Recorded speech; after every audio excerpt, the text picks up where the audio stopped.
जय श्री राम मेरे सनातनी बंधुओं। पिछले अंक में हम लोगों ने अध्ययन किया कि महर्षि विश्वामित्र वशिष्ठ मुनि से पराजित होने के बाद दक्षिण की ओर चले जाते हैं और वहाँ अपनी पत्नी और पुत्रों के साथ निवास करते हैं। और उस क्रम में वो त्रिशंकु नामक के राजा को अपने द्वारा बनाए हुए स्वर्ग में सशरीर भेजते हैं। इस अंक में हम लोग बालकांड के 61 से लेकर के 65वें सर्ग तक के बारे में अध्ययन करेंगे, जिसमें मुख्य रूप से महर्षि विश्वामित्र के द्वारा कठोर तपस्या करके ब्राह्मणत्व की पदवी प्राप्त करने के संबंध में बताया गया है। सतानंद जी बताते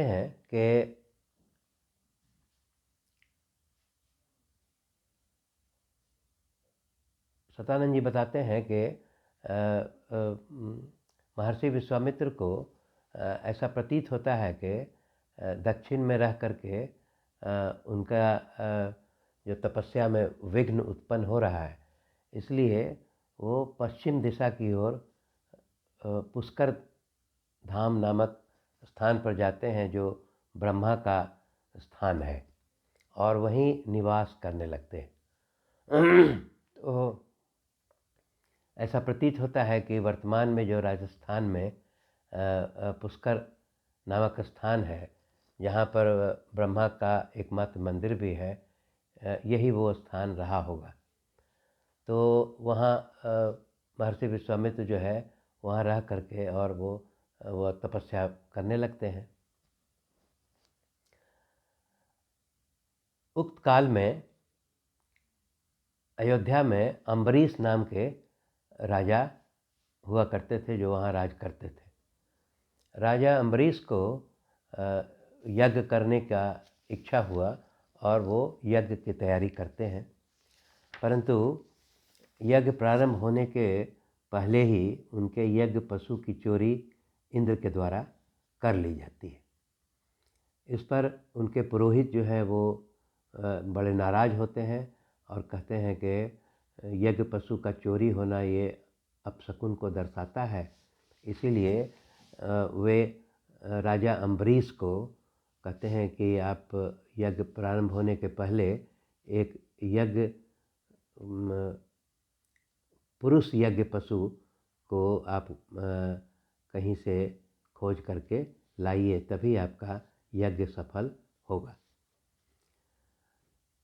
उस पुरोहित के आदेश के आलोक में राजा अम्बरीश जो है सभी स्थानों पर भ्रमण करते हैं और ऐसे पुरुष की खोज करते हैं।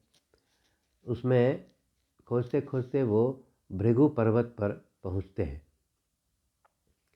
जहां उन्हें ऋचिक नामक के मुनि अपनी पत्नी और पुत्रों के साथ निवास करते हुए मिलते हैं। तो राजा अम्बरीश जो है वो ऋचिक मुनि से अनुरोध करते हैं कि उनका यज्ञ पशु जो है इंद्र के द्वारा चुरा लिया गया है, तो वो कहते हैं कि आप अपना एक पुत्र मुझे यज्ञ पशु बनने के लिए सौंप दीजिए। तो ऋचिक मुनि कहते हैं कि बड़ा पुत्र उनका जो है वो उनको बहुत प्रिय है, उसे तो मैं नहीं दे सकता हूँ। इसके पश्चात ऋचिक की पत्नी बोलती है कि छोटा पुत्र जो है उनको बहुत प्रिय है, तो उसको देने में कठिनाई है। तो इसके पश्चात उनका एक मंझला पुत्र था जिसका नाम था सुनसेप। वो स्वयं कहता है कि मैं मंझला पुत्र हूँ और मैं आपके यज्ञ में आपका वो यज्ञ पशु बनने के लिए तैयार हूँ। तो राजा अम्बरीश बहुत प्रसन्न होते हैं और सुनसेप के साथ राजा अम्बरीश जो है अपने यज्ञ स्थल की ओर निकलते हैं। रास्ते में वो पुष्कर धाम में पहुँचते हैं। वहाँ पर जहाँ के महर्षि विश्वामित्र जो है निवास कर रहे थे, तो सुनसेप जो है वो महर्षि विश्वामित्र के आश्रम में जाता है और उनसे अनुरोध करता है कि मुझे यज्ञ पशु बना करके राजा अम्बरीश के साथ मैं जा रहा हूँ, तो आप मेरी रक्षा कीजिए और राजा का कुछ ऐसा कीजिए कि राजा का यज्ञ भी पूरा हो जाए और मेरे प्राण भी बच जाएं।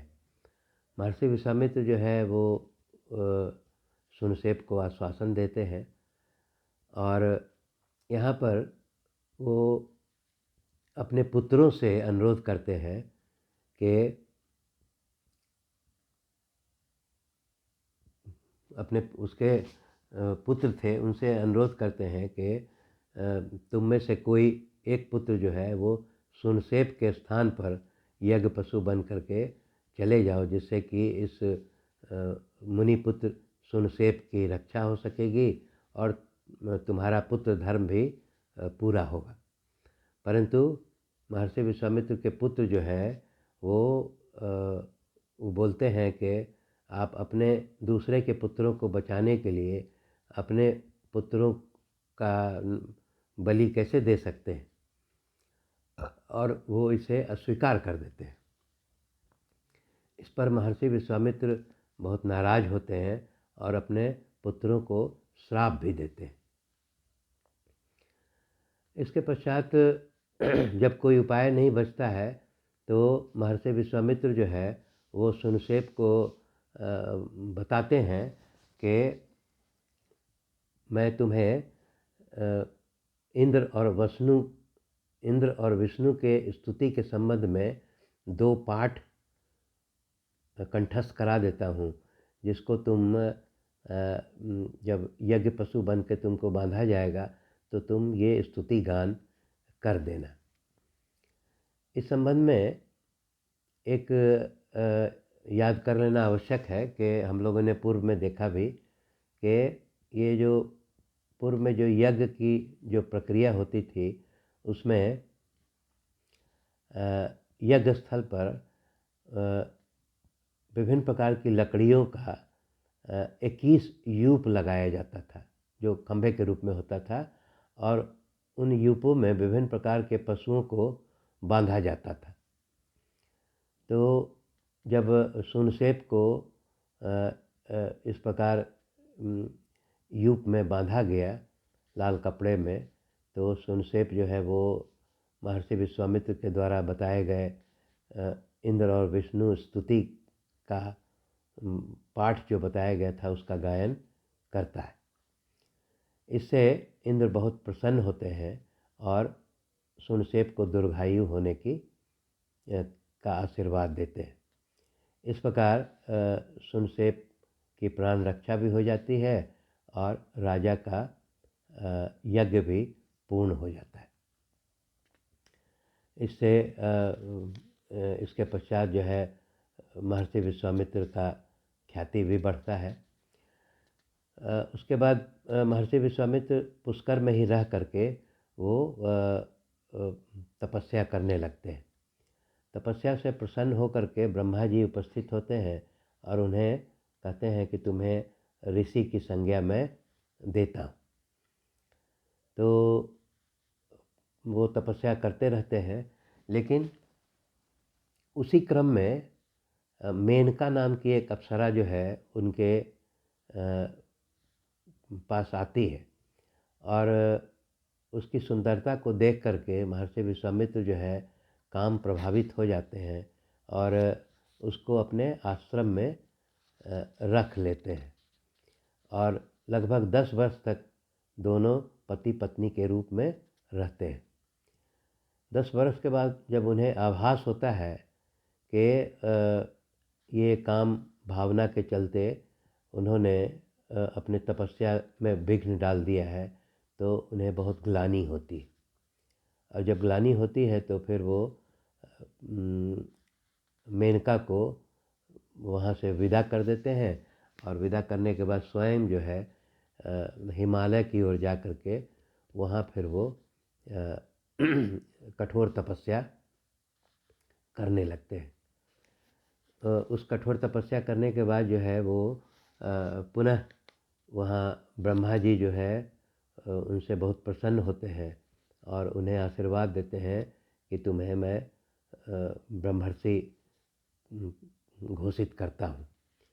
तो लेकिन वो ये बताते हैं कि तुम अभी जितेंद्रिय नहीं हुए हो, इसलिए तुम उसके लिए भी प्रयत्न करो। तो वो महर्षि विश्वामित्र वहाँ फिर कठोर तपस्या करते हैं।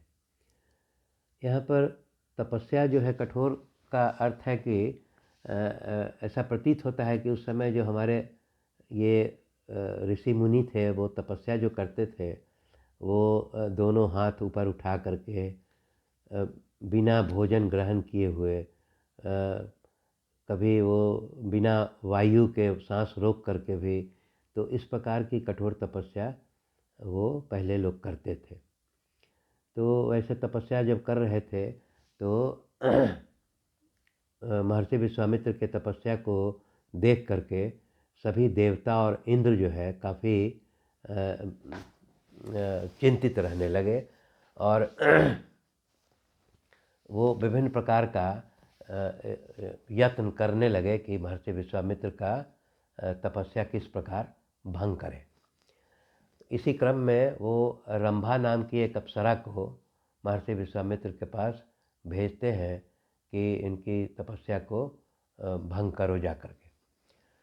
तो रंभा जो है वो उनके आश्रम में जाती है, लेकिन इस बार जो है महर्षि विश्वामित्र सचेत थे और वो बहुत नाराज़ होते हैं कि मैं काम क्रोध लोभ से को अपने को मुक्त करके मैं ब्राह्मणत्व प्राप्त करने की कोशिश कर रहा हूँ और तुम मेरे इस कार्य में बाधा डालने का प्रयास कर रही हो, इसलिए मैं तुम्हें श्राप देता हूँ कि तुम पत्थर की मूर्ति बन जाओ।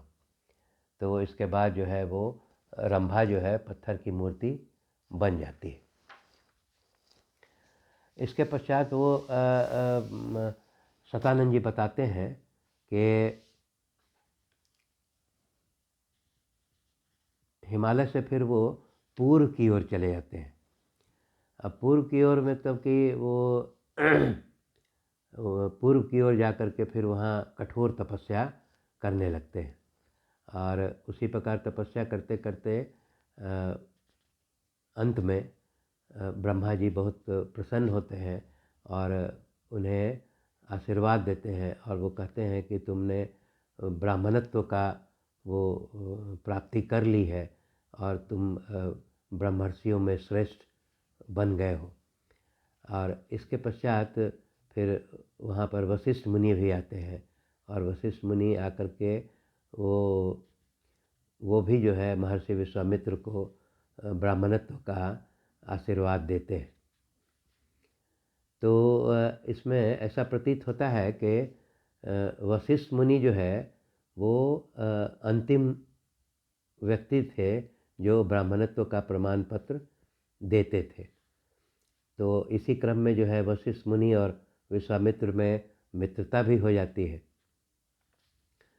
तो सतानंद जी बताते हैं कि ये पूरी बात बता करके बताते हैं कि महर्षि विश्वामित्र जो है सब मुनियों में श्रेष्ठ है और मुनियों में श्रेष्ठ है, इसलिए आदर के योग्य हैं। तो राजा जनक जो है वो बहुत प्रसन्न होते हैं कि मैं बहुत धन्य हो गया कि ऐसे श्रेष्ठ मुनि हमारे यज्ञ भूमि में आकर के हमारा मान बढ़ाया है। तो इस प्रकार ये अंक यहीं पर समाप्त होता है। धन्यवाद।